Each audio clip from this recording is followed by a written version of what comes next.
You see, the basic fundamental of the foundation of the SCO some 20 odd years ago was in the context of Afghanistan in 2001, when actually the Americans came and when the 9/11 happened.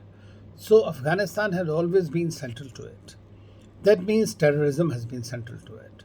And that is why SCO's basic premise is how to stabilize the region, how to provide security, how to ensure that extremism does not prosper, how the terrorism is contained. And therefore, Prime Minister Modi's speech or intervention is essentially taking all the key factors into account. Moreover, today's context, when Taliban has become victorious, thinking that it has defeated the second biggest or current hyperpower, the many of the groups, Islamic groups, may be deriving some kind of and thinking that this is a victory of Islam over other things. And then that will take them into a more radicalized mode. We have seen it. And that is why it is important that there should be a template for stopping radicalization or extremism, and how to stop the terrorism being an instrument of foreign policy by certain countries in the region, some of who are members of the SCO.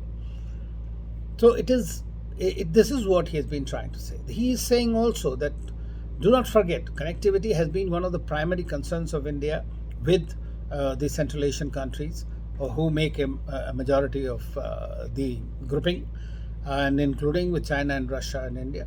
So there are four countries who have their connectivity with Afghanistan, and the four others are very close in the group to India. And now Iran has become a member, and we also have dialogue partners in Saudi Arabia and Qatar. Now, so that means that Iran has become another partner, means that India's relationship with Iran is also becoming more critical and crucial in this context. So when Prime Minister Modi talks about connectivity, he talks about some kind of a template against radicalization. When he talks about security in the region or stability in the region, and to plug the sources of terrorism, I think these are the key challenges against this. So this is very important. I think that this is what Prime Minister Modi tried to convey, and I think that the world has still been lacking that kind of a format or an instrument which is an honest one. I think, because see, everybody talks about, in this whole region, everybody is talking about fallout of terrorist groups which are still existing in Afghanistan, and I don't know how they are going to control it. But at the same time, major concern, whether it's China, whether it's Russia, whether it is Central Asian countries, or for that matter Tajikistan, they are all worried about the fallout of terrorism from these countries. So therefore, it is extremely important. And so is the major concern for India today. And therefore, that is something that we need to say, because we have a history.